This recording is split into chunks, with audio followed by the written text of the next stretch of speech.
that's kind of going to turn the tide? For me, I knew that, it might play a part in the judge's favor. I tried to stay as calm as I could. At one point, I really tried to, I was like screaming a little bit, but he was so strong.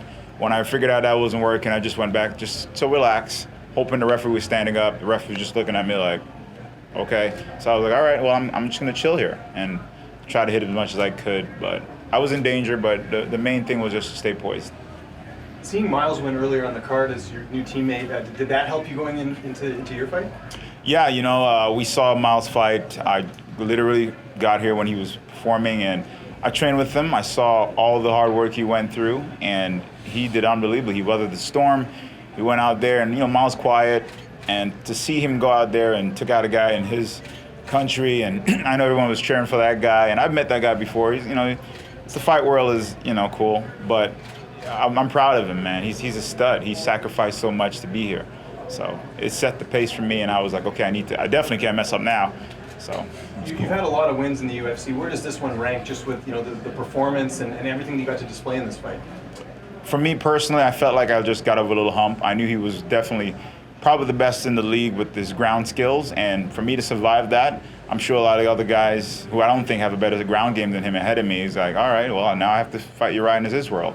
And that's already a dangerous path. So I slightly felt like I wasn't the best, but, I'm my worst critic. And for me, that's a good thing to tell me I need to work on those holes to improve, to get better, to make sure that doesn't happen. You mentioned the strength and conditioning program at Fortis. You kind of fell in love with it when you went over there. How key was that tonight when you fought a fight like that? Oh, it was money. I can't tell you how many times we put ourselves in that uncomfortable Houdini position. Back position, let them get our backs, side control, takedowns, just get up over and over and over. So working with Fortis MMA with all the guys, Ryan Spann, who's a 205er, that guy is strong. And for me to feel strong, lighter than him, definitely helped. Of course, with Mike Scatia, who's a strength and conditioning program, man, we worked so hard with the combination of those two. I literally felt I was at my elite self. So I'm grateful for that. You mentioned coming in, the Adesanya fight being one that you'd love if Whittaker gets hurt. After a war like that, you still feel like that's something you'd be ready for? We'll see what happens. Right now I think after all that hypeness, I'm like, let me just play the card right. Definitely want to go at Brunson. I feel like he's perfect for me right now to beat up, and he's ahead of me. And I know we fought before. I felt like that didn't really, I don't think he really won. I got dropped, and Herb Dean just jumped in to save him instead of me. So I definitely want that fight back. I think he's someone I could beat to get to that ranking. Do you think the road to the top, though, is maybe a little bit shorter now? Because you've seen, Jacare has gone from the division, Rockhold, Weidman. They've all moved up to 205. So that's like 3 ranked guys ahead of you. They're no longer there. Oh, I didn't even know that. Who knows? I know when you get older in the sport, you don't want to put too much. I did read about Chris Weidman moving up, but I know for us, man, if you don't hang out at close to that weight, it makes it hard. A lot of 85ers I know walk around at 225. That sucks. I've gotten to 230 one time and I was freaking out. So maybe it's a lot easier to focus more on training than the weight cut, because I know for me, a lot of times if I'm at 215, 220, I'm focused on the weight cut instead of training myself. So maybe that's a good step for those guys.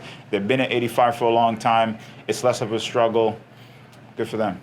What was it like backstage? New coaches, new voices, new people warming you up. What was that like? I'm a student, so I'm always gonna learn to listen, and it was a different type of rhythm. And of course, me being at Fortis MMA for a while, he helped me understand. He yells at me every time I do silly stuff. Literally, if I'm here, that's a problem. So I like that. Someone being on me to constantly make me improve those mistakes. I felt I didn't listen too much, but I listened enough because, there's everything going around. But it was perfect. He did a fantastic job. We stayed calm and poised because that's what you have to do in that type of battle. You can't be like all rattling and stuff. So. Just a couple here, Uriah. First, back on a winning streak, looking composed, looking refined. What's the biggest difference between the Uriah of today and the Uriah Hall that people saw coming up in The Ultimate Fighter?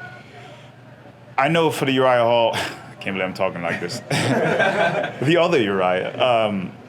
Back in the tough house, I was a different stage of my life. I was 20 years old. I lost my job. I bought a one-way ticket.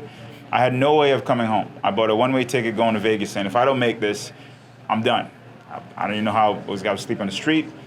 And at that time, that fueled me, and that was my fire. At some point, I felt distracted, whether it's listening to people, being around the wrong people to not help me elevate. But I'm constantly in that martial arts aspect to say there's always a way out, because that's one of the things I learned about being a martial artist. You can never give up, no matter what. And through that, depression comes around sometimes. I've spoken to champions that have gone through that. So it's about staying regimented, staying focused, and of course you're going to hit those humps. But after being at Fortis, and I personally feel that the connection we've built, and the best way I can explain it's like dancing.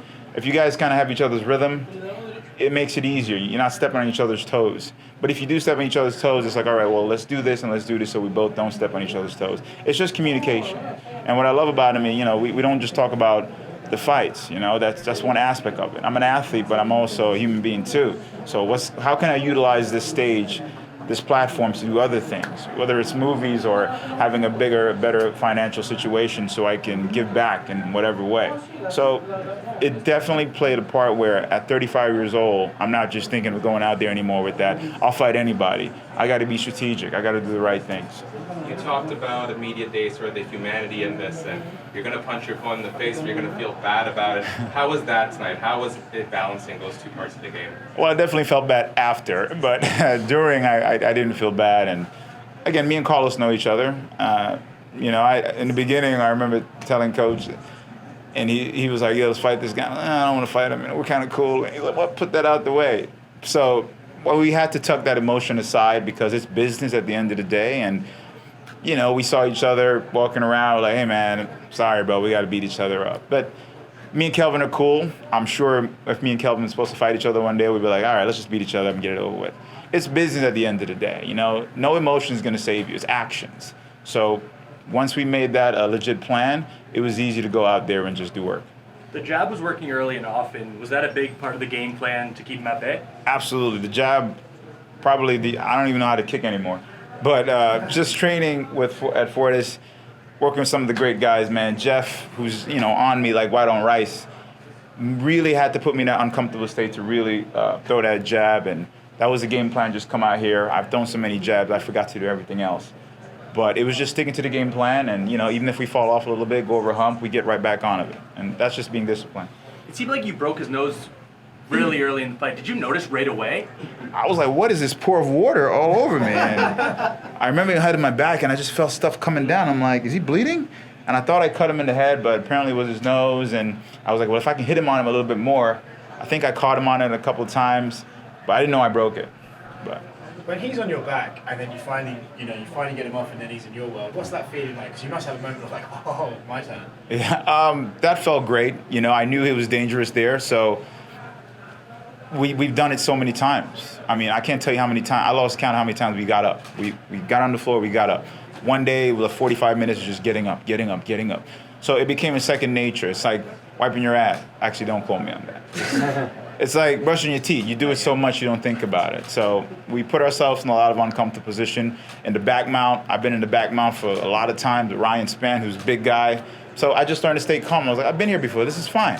He was very strong. I couldn't turn him, so I was like, let me just chill out, hoping the ref would turn it, but he didn't. You've been in this game for a while now, right? But listening to how you talk about your training, listening to you talk about this fight, is this something of a maturing performance for you? It feels like you're sort of breaking through a shell. I think we've seen you under before. You're absolutely right. I definitely feel me coming out here tonight like I was probably fighting for the second time. The first time was in the Tough House. This was like that second stepping out of the shell. It felt great because I sacrificed everything. I gave everything in the training camp. I was thinking, was there something I could have done more? So for me to let it go in there and having a great support system, I was very proud of myself.